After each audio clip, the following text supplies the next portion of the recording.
This is the Horse Radio Network. This is episode 117 of the Stable Scoop Radio Show on the Horse Radio Network. The amazing Ivory Pal and the CHA. Please support our sponsors as they make this show possible.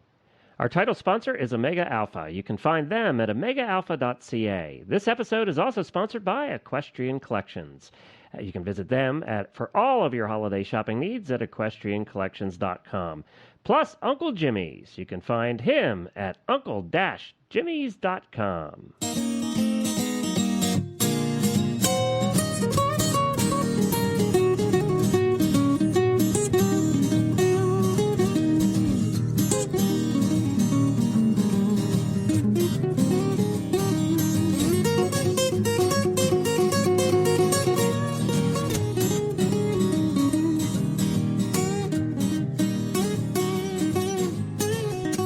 This is Glenn the Geek. And this is Helena B. And you're listening to the Stable Scoop Radio Show on the Horse Radio Network. Well, howdy, Helena. Good morning, good afternoon, good evening from wherever you guys might be listening. It's 5 o'clock somewhere. It's 5 o'clock somewhere. Yes, although no booze today. Oh, you're no boozeless? Booze, no hot. No coffee, no chocolate, no booze. I got nothing. You're boring today. You're going to be like sleeping on me. No, well, we do have sunshine today, which is the first time in over a week. So I'm just going to be high on sunshine today. You know, that's something that we've had a lot of here in Lexington the last 2 months. We haven't had any clouds or any rain, but we've had a lot of sunshine. Oh, no wonder you're in such a good mood. I know. We're just all happy here because the sun just beating in. And I'm going to Florida tomorrow. That's why you're happy. That's why. Well, I am so happy. And guess what? What? You're not going to believe this. Uh-oh, You're going to be so jealous. You got something up your sleeve. What is it? Monday afternoon, and I this show will come out. We'll put it out in a little while, I guess. But Monday afternoon, Jennifer and I, my wife, my lovely dear wife, who is now the producer for the Horse Radio Network, are going by special invitation to Arabian Nights. And on Monday afternoon, remember we had them on before episode 25, all that, like I do remember. A long time ago. Yes. And they talked about how they train their horses for the show. That's a dinner theater show in Orlando, Florida. And it's a very good one. It's a lot of fun. Well, we were invited to go over in the afternoon and watch them rehearse for their Christmas show coming up. And we're going to do a special episode of the Stable Scoop Show from Arabian Nights. Wow. Now they do a Christmas show. Now this is something I didn't know that they'd done. So do they use costumes and everything for the horses? I guess I'll let you know.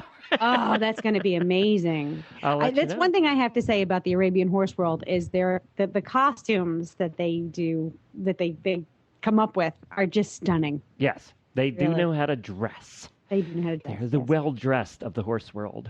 Well, I hope you both enjoy. Think of me while you're there. Yes, and then.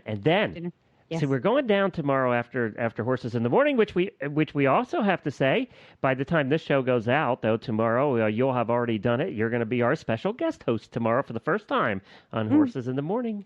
A little nervous. I'm so excited. I know it's different going live. You can't say cut, like you always do to me in this show. I'm going to say it anyway.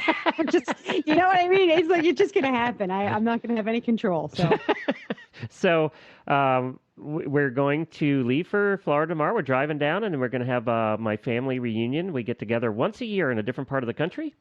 So last year it was Nashville. This year it's at my my brother's new house in Ocala, Florida, of all places. Your new brother. Yeah, my new brother's house in Ocala, Florida. He has a farm down there and a couple horses on it. So we're going to go down there and see that for the first time. And then Sunday we're going to Disney World. We're going to Disney Studios all together. So that should be a lot of fun. And then Monday over to Arabian Nights. And then Monday after we do Arabian Nights, we've never been there before, we're going to the Animal Kingdom Lodge over at Disney World. That's the big hotel at Animal Kingdom. Okay. And apparently they have an unbelievable buffet. It's like one of the buffets they talk about everywhere. So we're going to eat at the buffet at the Animal Kingdom You Lodge are a piece of work. I know! You are a piece of work, really. The Animal Kingdom Lodge, and all you care about is the buffet. That's correct. We're going to eat all the animals that they don't want anymore, I guess. We're going to eat all... No, Glenn! That's awful. No, people, he's not going to eat all the animals that they don't want anymore. That's just not... there's kids listening to the show. Oh, that's true. I'm sorry. I take it back. You do not. You'll eat anything that's dressed properly and put in front of you, won't you? Yeah, pretty much. So we're doing that, and we're going to head home after the show on Tuesday. So we have a fun time planned in Florida, and we're looking forward to it. Good. Now, Good. you know why I'm so excited. Jennifer was so excited she already packed last night. She closed out. Really? Yes, she's ready to go. Oh. All right, so we have a big show planned for today. Yeah, it's out of nowhere. Well, yeah, I know. We have 3 guests. We have Kathleen from Kathleen's Wild Ride. Oh. So we haven't talked to her in a couple weeks, and I think she's still meandering through Pennsylvania. So we'll have her back. And then Christy Land. Wish I knew how to say her last name. Good luck with it. Christy, the CEO of Certified Horsemanship Association. You know, I've known Christy for a while, too, and I just can't remember how to say her Well, she'll help last us out, and I'm sure she'll be happy to do Sorry, it. So Christy. It's Christy L. Yes, Christy L. She is the CEO of the Certified Horsemanship Association, the CHA, and she's going to talk to us about that. They just got done with their annual meeting, Helena, so we're going to find out what changes are in the works and what they have planned for 2000 and what's next year? 11. Yeah. And then our third guest is kind of interesting, huh? You want to tell everybody about that? Our third guest is Raphael. Now, here's another one he's going to help us out with. Raphael Valley, and he's with Ivory Knoll Ranch, and he's going to talk to us about his Tennessee walking horse, who's a little bit of a celebrity. Yeah, called Ivory Pal. Did I not say that? Ivory Pal? No, you didn't. Oh, sorry. Thought I'd throw that in. Am I fired? Thought I'd throw that in there.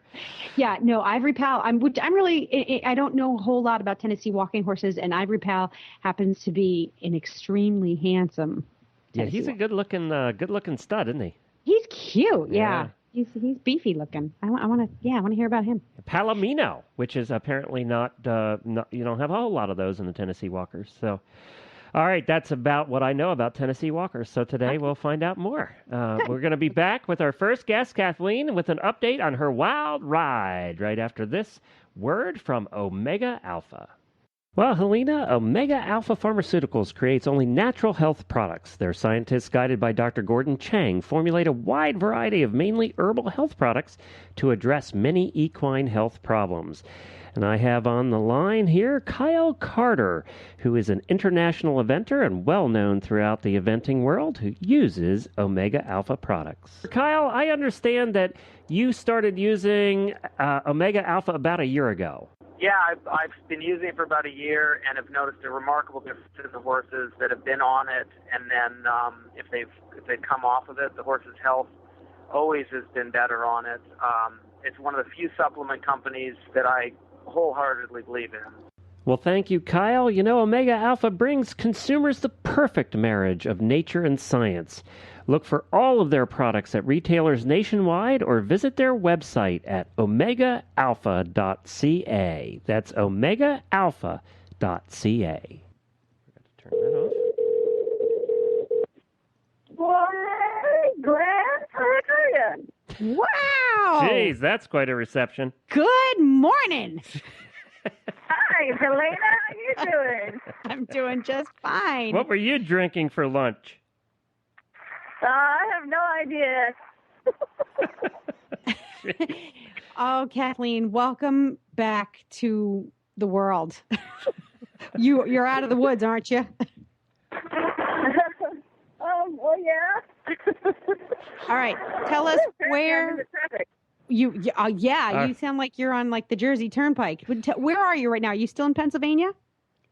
I'm still in Pennsylvania. I have just left someplace called, I have no idea what it's called, but I'm headed to Mifflinburg. Okay, so you're still riding along. Yeah, but I'm a little over halfway through Pennsylvania now. It's a big state, isn't it? No, not compared to Nebraska or to Wyoming. That's true. I mean, yeah, we live a sheltered life here, Glenn. I mean, That's true. She rode through Wyoming. How's it going? Huh? How's it going? It's going pretty good. Sorry, the horses are deciding, hey, look, you're talking on the phone. Let's go someplace.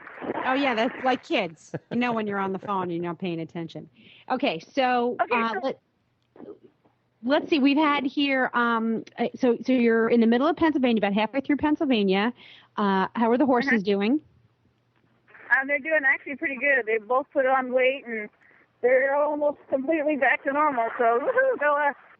Okay, go us. And how are you doing? I'm doing pretty good. Trying to fight a stupid cold. My knee's almost all the way healed up, so I'm happy about that. Okay. Gosh, it's amazing what a couple of weeks on the road can do for the healing process. Well, first, a couple of weeks on the road will break you in two, and then another couple of weeks, and you're all healed up. Yeah, it's that give and take of the road, I guess. One of the things I've noticed on Facebook is that there's been some posts on there that you've had some pretty rides through some national parks in Pennsylvania. Oh, yeah, actually, I just went through Black Shannon State Park day before yesterday, and then this morning I went through the Bald Eagle State Park. Wow. Did you see any bald eagles? Yeah, they're actually, I did not. I was kind of disappointed, and I just figured that they were a big fat bunch of liars. Yeah, I heard that about Pennsylvania. Yeah, but Helena, ask her to tell you the wildlife that she did see of the big black variety. What did you see? Oh, just a little tiny bear. Oh, okay. A little tiny bear. No big deal. I can deal with that. Little bear. It was cute. Yeah. You know, the last time I was in Pennsylvania, I saw a bear too. Were you on a horse? Oh, awesome. No, I was in a minivan. We took a wrong turn into bear country. Okay, so what highway are you near? I know you don't ride on the highway. What are you close to? Actually, well, I'm right on. Sorry, we stopped abruptly. I'm right on Highway 45. Okay, cool. So you're in the northern part of Pennsylvania, then, making your way across. Yes, I'm in the northern part of Pennsylvania, making my way across. Did you get our care package in Punxsutawney?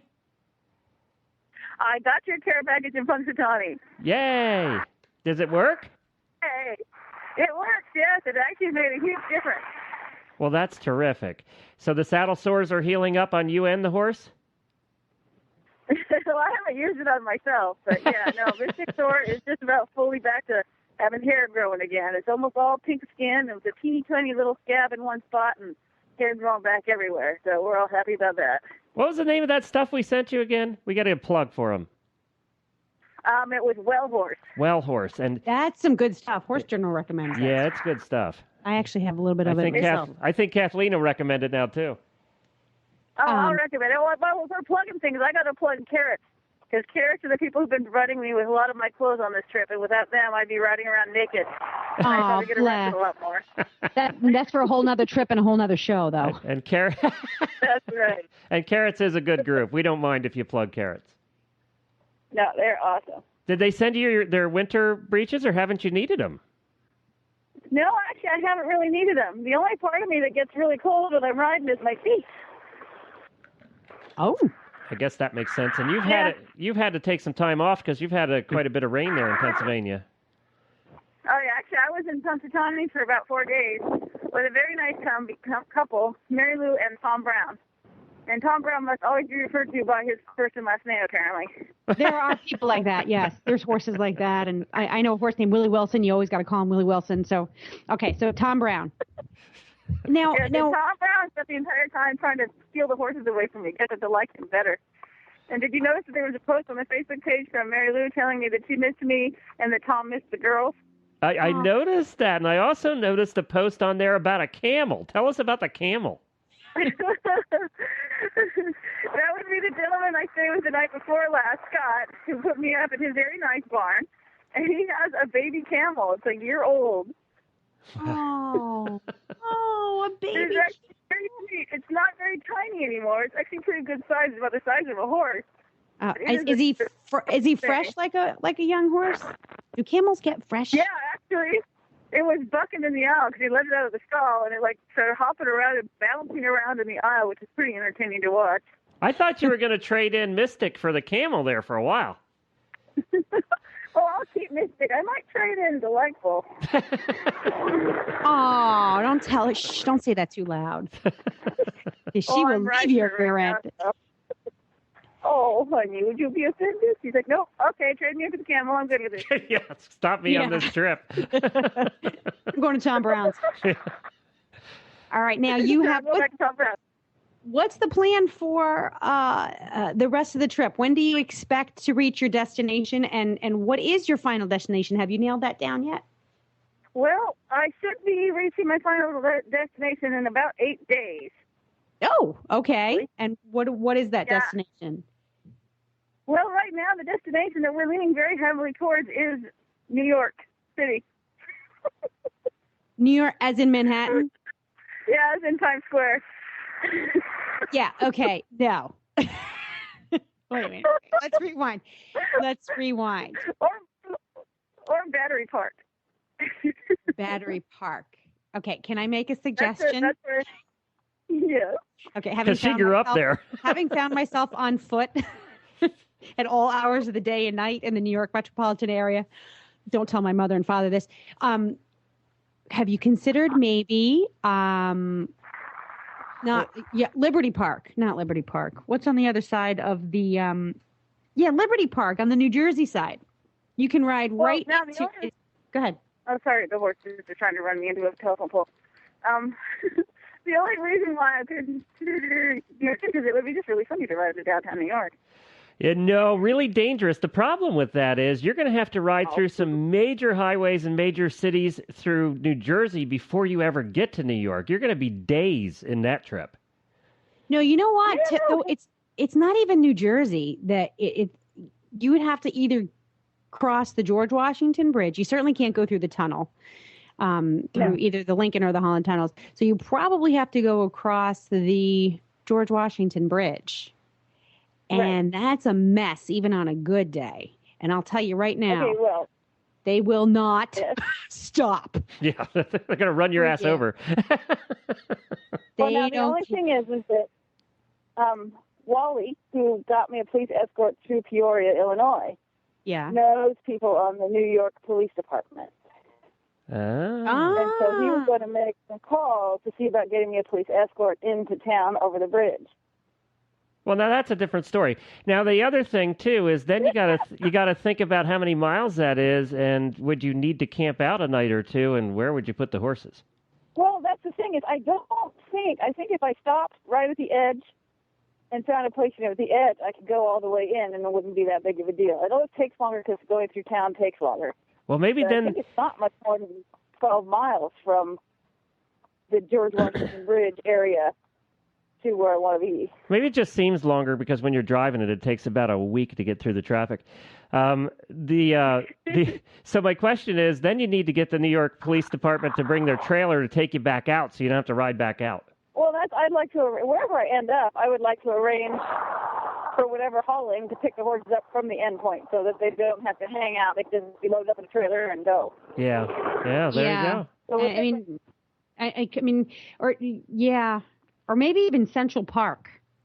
That might be. Well, I thought about Central Park. I would definitely, if you can get a police escort, I would definitely suggest Central Park versus Times Square because If Kathleen's crazy enough to want to do this, by the way, I kind of think it's crazy, Kathleen. We do have a connection there. Cricket. Remember, she works for she rides for the police department and in their mounted unit. Oh. So I'll have to drop Cricket an email and see if I can get a hold of Cricket. She listens to the show, so she's probably hearing this right now. But she might be a good contact because she's a part of their mounted unit. Right. Right. So Maybe she would at least know. She would know trailers that could get in and out. You know. Oh, you know what though? It's New York. There's probably a tax and a fine to do this. I want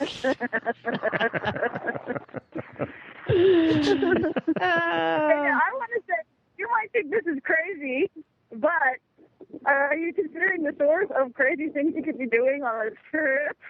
Yeah, well, no, we're considering. No, really, seriously though, if you can get an escort into the city, let's pull out all the stops to get an escort, but definitely go to Central Park versus Times Square because Times Square is just going to be a mess, and there will be idiots there who will think it's funny to give you greater challenges than you've already had. Wyoming will look like a day in the park. No pun intended. Well, you got to get Good Morning America or today's show to meet you there too. Here we go. Yeah. Oh, see, if I had my choice of places to end up in New York, I'd like to end up in Battery Park. I mean, I don't think I can talk him into letting me take a ferry over to the Statue of Liberty, but it would still be pretty cool. No, and you know what? I wouldn't trust those ferry operators. You might end up in the harbor. No. You really would. I'm not kidding. I've been on those ferries. Well, good luck, Kathleen. This is why I left New York. Well, I'll tell you what. By the time we talk to Kathleen next week, she's going to be darn close to being done. So we'll definitely check in with you. We'll definitely check in with you next week and see what crazy plan you have up your sleeve. And I will drop an email to Cricket and see if Cricket can offer us any help. Yeah. Yeah, because I'm really actually not going to go to New York unless I can get police escort. Good girl. Oh, that's good because you'll just get mugged and they'll take everything, you and your horses both. Well, it's not about the muggings. It's not about that. It's about simply the amount of the volume of traffic. Yeah, there's no back road. And every square inch of this area is covered with something that a car can go by on. So it's yeah. Well, we'll see what we can do, and we'll check in with you next week to see where you're at. Okay, cool. All right, Kathleen, you have good weather, I hope.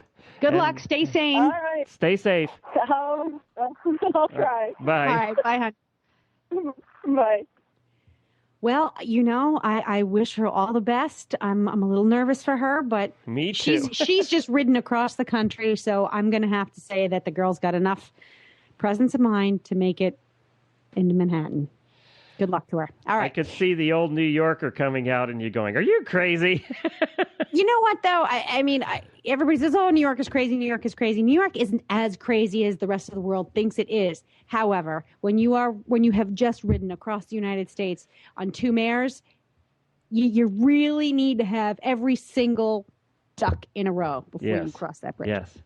And talking about ducks in a row, one of my favorites, Uncle Jimmy, and Uncle Jimmy's brand products always have their ducks in a row.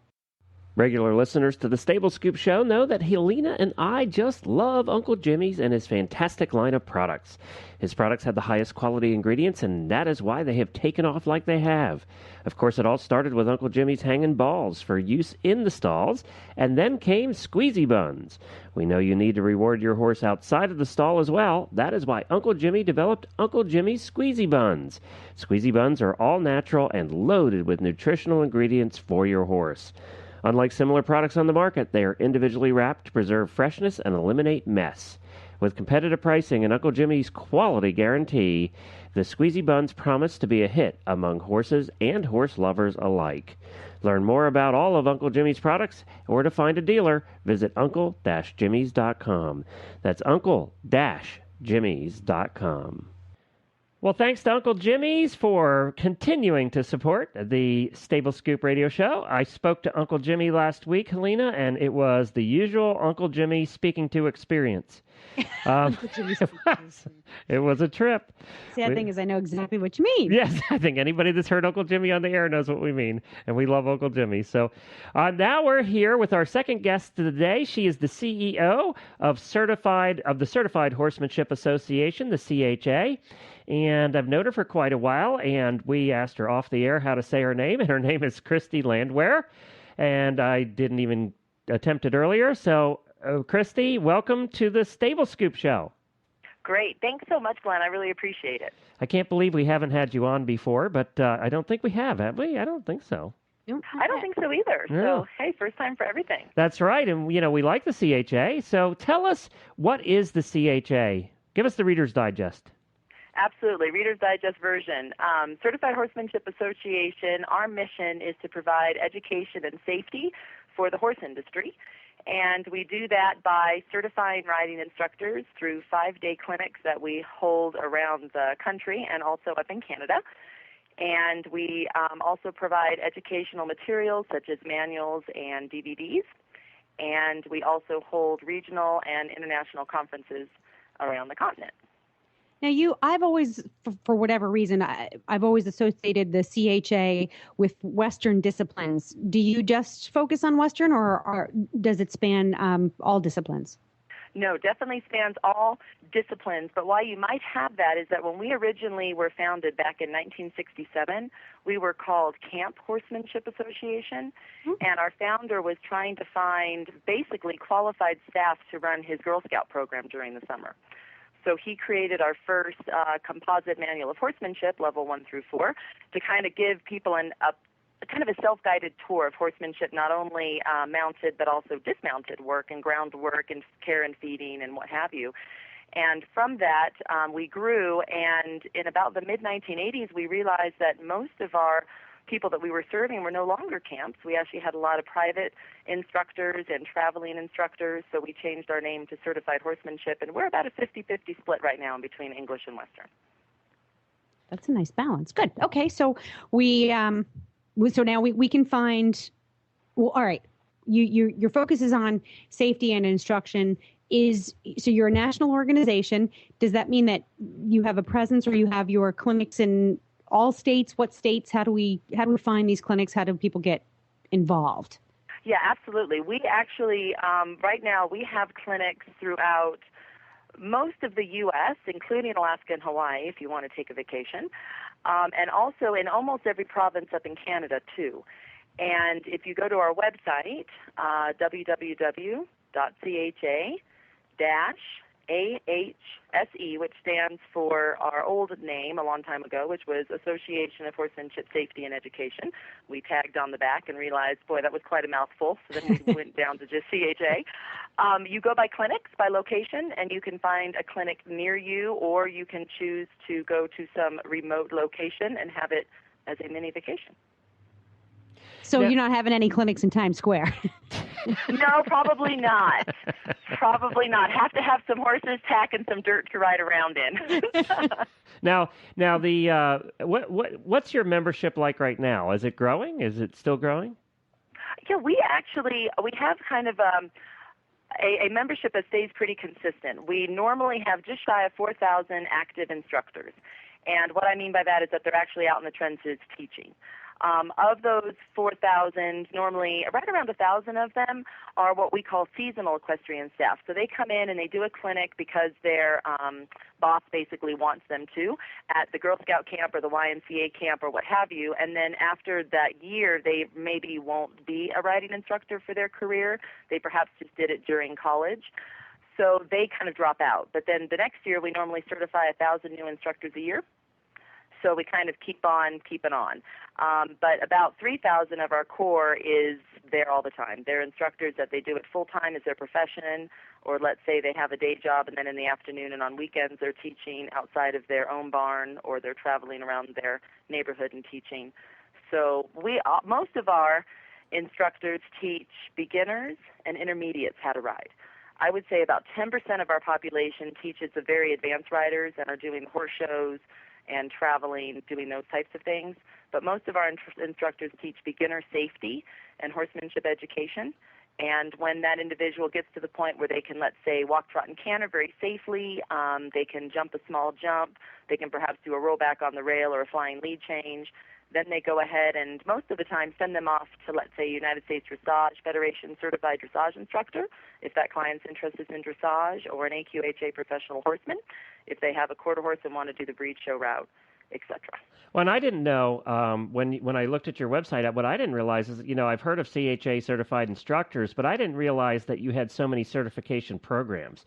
I mean, you do combined and trail, you do riders with disabilities, driving. I didn't know that you had certified driving instructors, but all the way down to what you mentioned earlier, the seasonal college and university certifications, recreational vaulting coach. You do a bunch of different programs. We do. I would say that our primary focus is on our standard, which is the English and Western combo program, where in a week's time somebody can get certified if they've been teaching for quite a while at our highest level just in 1 week's time. So we don't require you to get certified level 1 and then go back to another clinic. If you've been teaching for a long time, you're going to go ahead and hit our master level right away. But yeah, and then we have what we call our adjunct programs, which are things like our trail one. And I've never done that one. It requires going out into the wilderness for 5 days, Dutch oven cooking, and sleeping on the ground for 5 days. And that's not really my cup of tea. Kathleen could get that one easy. Dutch oven cooking on the ground. Yeah, there you go, Helena. No, that's for you. You need to take that. I need to take that one. I could do that. You can make food for yourself wherever you might be, except Times Square. So how does, if at all, how does CHA work in conjunction with, or how are you different than, say, the American Riding Instructors Association? Absolutely. We get asked that quite a bit, especially when we do booths and things throughout the country and people come up and want to know the difference. American Riding Instructors Association currently certifies by video. So you do a written test at one of their locations around the country, and then you send in a video of yourself teaching. And they have part of their staff go ahead and board, or whomever, I'm not really quite sure, but a group of folks go ahead and views that video and then determines your level of certification. They also certify very specifically, so they'll do, for example, saddle seat equitation instructor, or even mounted police trainer. So really very, very specific, whereas we're much more general and broad-based. We do Western as a whole, English as a whole. You can do flat work or jumping within our English, but it's much more broad-based. Okay. Now, you just had your annual meeting, so what do you see, what are the changes that you see going forward, or what are the goals for next year? Absolutely. We were really excited about our annual meeting. We held it at one of our accredited locations in Lake City, Florida, called the Oaks Equestrian Center. And they are actually a David and Karen O'Connor's signature facility. So we were able to have Mr. O'Connor come out and do a keynote for us. And he so believes in certification and thinks that it's very important. He's been very involved in getting the hunter jumpers and the eventing folks to have a high-level certification program. So by all means, it was just wonderful to have him there. We also had Chester Weber come, the combined driver who just competed at World Equestrian Games. Yeah. And he was able to chit-chat with our members some, which was great. They really enjoyed doing the Q&A with him. They thought that was super. So, I think for CHA, our main goal is partnerships. If we can partner and keep the horse industry less fragmented, I think that we're all going to be in it for the long haul. So we just established a partnership with the American Farriers Association, where we're doing a joint ad campaign called Safe and Sound, asking folks if they're using certified farriers and certified instructors for their horses and riders. And same thing with doing more and more with North American Riding for the Handicap, now known as NARA, much like what KFC did. They're no longer North American Riding for the Handicap, they're now NARA.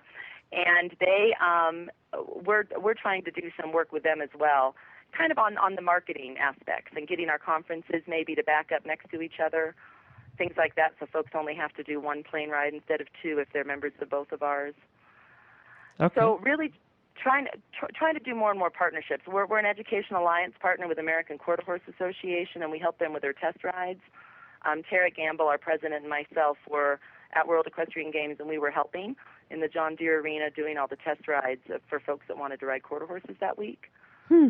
So because we're multi-breed and multidiscipline, we can branch out a little bit and do partnerships with quite a variety of folks, and we really do think that that's the way to go in the future. Yes, because there's so many different factions. There's so many different modules around the country that to have one group that sort of ties them all together would be very helpful for, I think, the public, the horse riding public in general. Definitely. And we're just very excited, because from what we do, our big goal is safety. And, obviously, to us, there's no such thing as a bomb-proof horse. Because trust me, if I light a bomb up behind your horse, it's going to do something. Please don't do that. You light a bomb up behind me, I'm going to do something too. Absolutely. Probably the same thing the horse is going to do. Absolutely. Run. Well, no, that's not what I was thinking of. All right, too much information. Glenn will kick you. That's what he's talking. Glenn will kick you. There you go. Fair enough. You also have a certified instructor that's a good friend of the Stable Scoop radio show, was one of our first guests, and that's Julie Goodnight. Oh, absolutely. Love Julie Goodnight. Yep. Every time you say her name, I have to say, love Julie Goodnight. I know you do every time, too.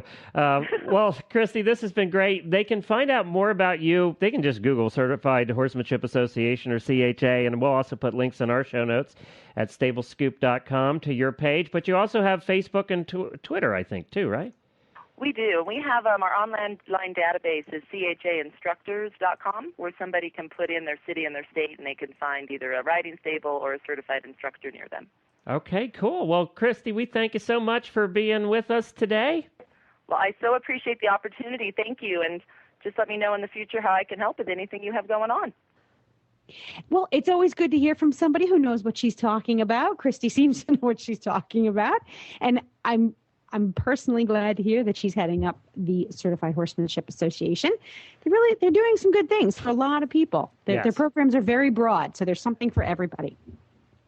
And coming up next, we're going to talk to, or we're not going to talk to the celebrity. We're going to talk about this celebrity. He's a Tennessee walking horse who's quite the looker. Ivory Pal is coming up next. But before that, we are going to hear from Equestrian Collections. We've been speaking a whole lot in recent weeks about looking to Equestrian Collections for all of your fall and winter needs. They have all the top brands in winter wear for you and your horse. Well, in addition to winter, believe it or not, it is now November and time to start thinking about holiday gift giving. There's no better place to find those equestrian gift ideas than at Equestrian Collections. They have thousands of choices for all of your gift-giving needs at some fantastic prices. Whether it is for that guy, girl, or equine in your life, you will find it all at equestriancollections.com. Get that holiday shopping started early at equestriancollections.com. Well, thank Equestrian Collections for being part of the show and continuing to be part of the show. We wanted to mention that Equestrian Collections will be here in a week or two with their Christmas gift, holiday gift ideas. We're going to do our special holiday gift show. Yay, it's our favorite of the year where we get to talk about cool stuff. And right now we have on the line, we have Raphael. Is it Vale, Raphael? It's Valle. Valle. Okay, we both got it wrong. Raphael Valle, who is the owner of Ivory Knoll Ranch, and he owns a very popular Tennessee walker called Ivory Pal. So, hi, Raphael, and welcome to the Stable Scoop Show. We appreciate you being here. Hi, everybody. I'm glad to be on. Appreciate it. I came across you on Facebook, and I'm not sure if it was you or somebody else that recommended I check out Ivory Pal's Facebook page. But I did, and I said, we got to get him on. It's so cool. There's one good-looking horse. Let's start there. Well, thank you very much. I appreciate it. He's a Palomino Tennessee walker. Is that a rare thing? I don't remember hearing about that before. Yeah, it is a kind of rare color. Most of the common colored walkers are like black or sorrels or bay. So golden Palomino Tennessee walker is rare. Now, Tennessee walkers are gaited horses. Are they 3 gates, 5 gates? What are they usually? It's actually a 4-beat gait, it's considered, because it means that each foot strikes the ground independently, and that is what causes a smooth gait. Basically, you could drink a nice Starbucks coffee on his back and not spill any, and that's the true sign of a good Tennessee walker, distinguished by its smooth and very ground-covering gait. I need to get myself a Tennessee walker. You do. I can't walk on my own 2 feet and not spill a Starbucks coffee. So oh, I know, absolutely. Yeah, and actually, I mentioned Facebook. On Facebook, I posted some videos where I've been riding him, and I've taken video from his back, and you could see how smooth it is and how much ground it covers. That is one of the many good things as far as the Tennessee walker, especially for us, getting into the middle age here, with back problems. They're becoming more and more popular, usually for that reason, because they don't jar your back. Well, I'll tell you, the first horse I ever rode in my life when I met my wife, I'm a horse husband, so I married into this. And 25 years ago, she said, well, I'm going to put you on a horse. You're going on the Tennessee Walker. And that's the first horse I ever rode was the Tennessee Walker. And then your wife. I know. And then when she put me on a horse that actually, walked, trot, and cantered, it was like awful. It was like, yeah. And actually, the walker will, that's funny. And actually, the Tennessee Walker will canter. There's somehow a myth that a Tennessee Walker will not canter, but they've got not only can a canter, but it is also a very smooth canter referred to as the rocking chair canter because it feels like you're sitting on a rocking chair in your front porch. Oh, wow. Okay. Now, I'm on your website here, and I'm looking under one of the tabs that says Performance, and there are photos of Ivory Pal. Now, is Ivory Pal, is that his barn name, or does he have a different barn name? No, he goes sometimes Pal. We'll shorten it for Pal, but so that it will be his barn name Pal, but his real register name is Ivory Pal. Pal. Okay. So here I see some photographs of Pal in an arena. Now, is that you riding him in the photos? Yes, that's me. I kind of do everything with him. I consider myself his partner because a trainer is kind of a one-way thing. I'm training him, but he trains me too. It's a partnership where I listen to what he could offer me, and then vice versa. So this is the first horse I've ever owned.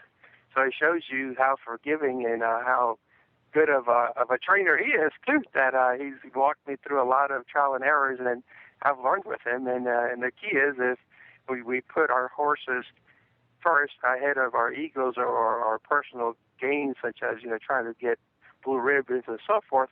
It's amazing what can be accomplished. The horse is a very loyal, trusting animal, and like anything else, I'm working in the corporate world, and if I have a boss that's is condescending or screaming and everything, guess what? I'm not going to be a happy performer. And the same principle applies to working with any animal, in this particular horse such as Ivory Pal. And he's a very intelligent horse that does not respond to pressure or harsh training methods or what sometimes was found in the Tennessee walking horse world, training based on mechanical and chemical means. He totally rejects that. He's such a good, level-headed and intelligent horse that he will not perform under those conditions. And that's how I'm across him. That's a very good point, and I know that there are some anti-Tennessee walking horse people out there because they've heard about some of the bad things that go on in that world. But it looks like, what you have at Ivory Pal looks like a minimalist in the Tennessee walking horse world. You don't use a bit. You ride him in a bitless bridle. I don't see he's got no shoes on. I don't see a lot of artificial aids. Tell us a little bit about that, about his lack of gadgets and gear. Right. You're a good observation. You're right. We do use the bitless bridle, and he has been barefoot for years, and he did all his show career barefoot, which was very rare back then. Back then, walkers, the people would hand me bits as long 4-inch. Yeah, well, they used to have those. They used to have those big shoes too, didn't they? Right, heavy shoes and everything. So that's really not a natural gait. A Tennessee walking horse with the old foundation, natural gaited, does exactly what Ivory Pal does. He could do it barefoot without gimmicks, mechanical, chemical things, and that's a sign of the true walker. Now, when you put pads and heavy shoes and chains and chemicals and heavy bits, that's a forced gait, and it's taking shortcuts. It's not doing it right. To get a walker to gait properly, you have to spend time with it. It's like an athlete. If you want to be a high-performing athlete or a marathon runner, for example, I'm not going to get out of my couch and from watching TV and run a marathon. It takes time. Now, if you want to cheat on the human level and take steroids and other performance things, that is not uncommon either. Is that really a true athlete or not? Is that really a representative of an athlete in a particular discipline? I don't think so. So, unfortunately, our society became very instant gratification and win at all costs at the expense of the animals, and in particular, since Tennessee walking horses. And it's funny, I'm not a show person. I did not like the show world, never have. But we came across it because I came across years ago a trainer that believed in those chemical and mechanical means. And a conversation that is like, why do you have to treat your horse like that? Treat it with respect and use natural horsemanship. And the trainer said, oh, that's never won any blue ribbons for me. So I took that as a challenge, and Ivory Pal and I basically trained and everything, and we went to the show ring just to make a point, going in there barefoot. At that time, he I just rode him in a basic snaffle, which was even a big advantage, because again, most people were riding with those big long shanks. And one thing led to another, and started winning, and the timing was right where people wanted to change because of the bad image that the walkers were getting.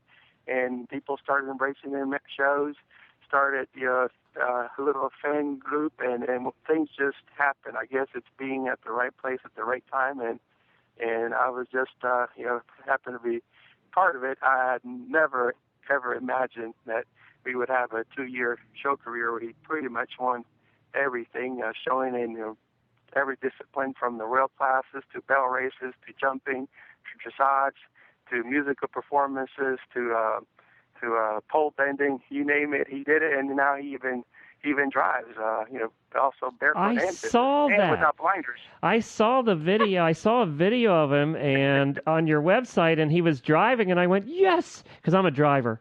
So Okay, great. I thought that was cool. All right, I'm in love. Shh, don't tell anybody. I'm in love. And he's a stud, right? I mean, he's standing right now? Yeah, he's a stud, and you would never know. He's probably the gentlest horse we have. We take him on group trail rides, and people can't believe he's a stud because he's quiet. It's the mares that act up around him, not him. And when I tell people he's a stallion, they're like literally, look underneath to make sure I'm not misleading them, and they're like, oh my God, he is a stallion. So he's got the exceptional temperament and the natural great, and very athletic. And I think that's really, if you go back to the origins of the Tennessee walking horse, they were like that. Very level-headed, very big boned, very versatile, because one moment the walker was carrying the owner around their plantations and stuff, for checking out their farms, and he also had to be versatile enough to plow fields, to take the doctor into town to look after patients, and also a family horse to be around kids and everything. But I'm hoping that with time, more people are going back to that old foundation, true Tennessee walking horse, and going into the more humane treatments. With Ivory Powell and I, we're all about sound and natural. If you look in our website, we're not anti this or anti that, because I don't believe that's the proper take, but we're for something. And hopefully, if we could change and improve the life of one Tennessee walking horse, it's all worth it. Well, we love what you're saying, obviously. I've avoided actually getting into the walking horse realm. On the show here, we have never done it, and I get emails almost every week, why don't you do it?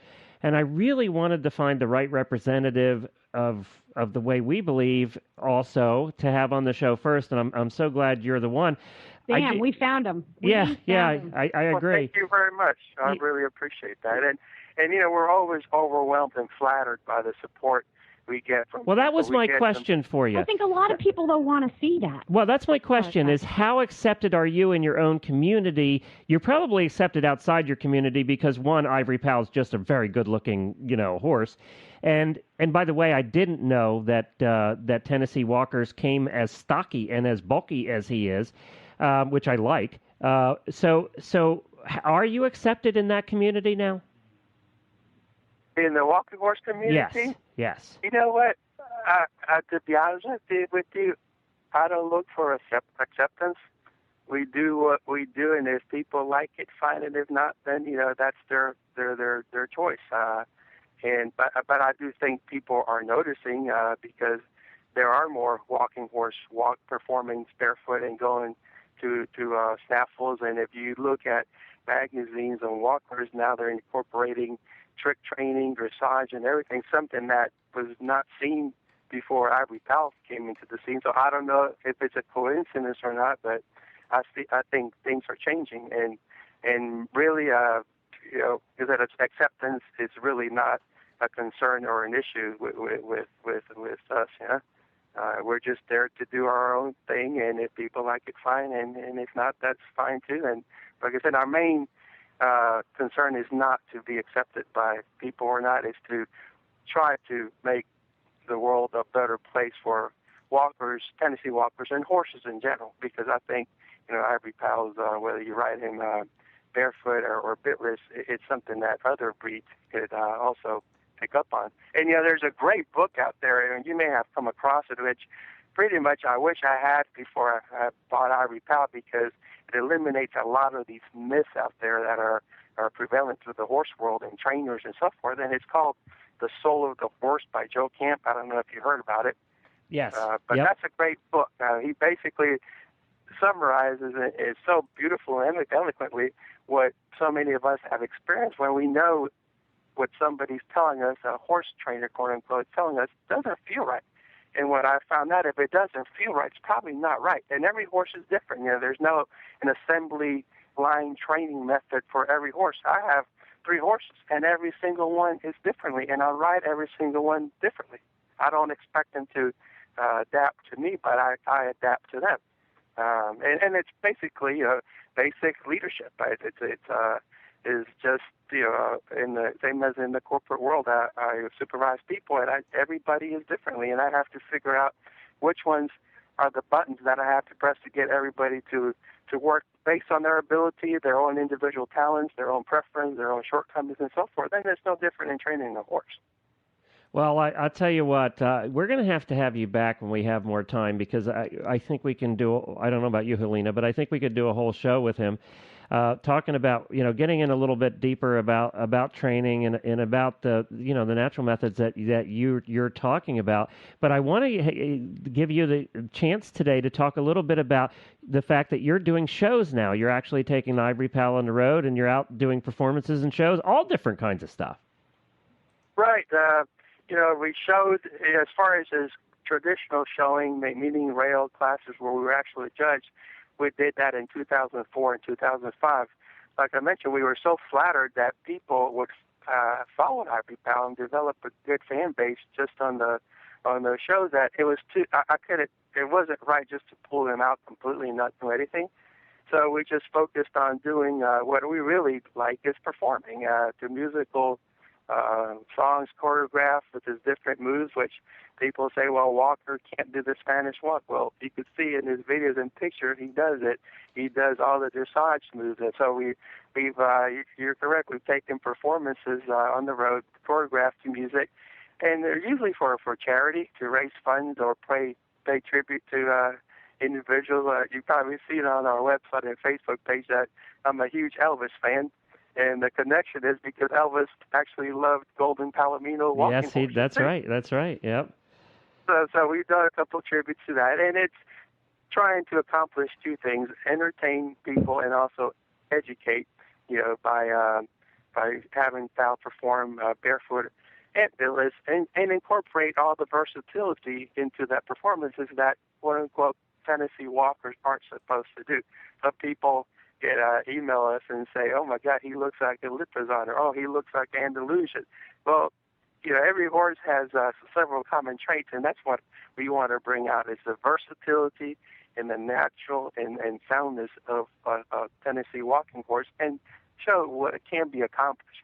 So that's why we stay out there, and I don't like to travel too far away from home, because I know that takes a toll on him trailing. So we try to make it maybe 1-day trips or maybe 2-day trips and so forth. But we're just trying to keep Ivory Pal out there, because people have been so generous with their support and comments. As you can see on Facebook, I think we're over 28,000 fans, and we get emails from people just so touching, saying how they've been touched by Ivory Pal, and how they want to have the same relationship with their horse. And people spontaneously make paintings about him. I've made medallions, write poems. So I think we owe it to the people to keep him out there. And Ivory Pal absolutely loves being around people. Oh my God, he walks the crowd. He's more like a guide dog. I walk him around the showgrounds. He poses for everybody. He literally greets everybody. Has never ever tried to bite anybody or anything. He just basically greets every person that comes to see him, and he loves taking pictures with people. He's a happy boy, and we can see why. He's got a lovely home. He's got someone who is kind to him and cares about him from the tip of his nose to the tip of his tail. And I think that shows. And you can count Glenn and I as 2 of your newest fans, both of you. And we're going to keep our eyes and ears out for what you and Ivory Pal are up to. I hope maybe you can come back at some point and give us updates on what you guys have been up to, and maybe dive, as Glenn said, a little bit deeper into the Tennessee walking horse world and perhaps change the rest of the world's perspective on what a Tennessee walker is truly capable of. Well, we'll be glad to do so, and we're so honored and privileged to be on your show, and we can't thank you enough for your support and kind words, and as far as everybody else's, because that's what really makes Ivory Pal. Thank you. Thank you very much. Thank you very much. I never thought that when you put up today's show notes that we would have such a great conversation and that I would learn so much and be so inspired by a Tennessee walking horse and his partner. I want to have him back because I think we can do so much more and get so much, we'll have him as the only guest for a show because obviously he's the kind of guy that really we could learn a lot from. And you know what? Whether he's riding a Tennessee Walker or a Thoroughbred or a Quarter Horse, I love the philosophy behind the partnership with him and his horse. There's no gadgets, no gimmicks, no labels on what he does. It's just plain old common sense, considerate horsemanship. I'm totally with you. Love it.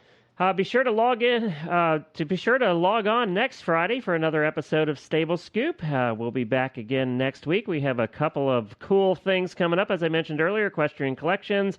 We're going to have our show that we're recording from Arabian Nights. How cool is it? I got goosebumps. Jealous.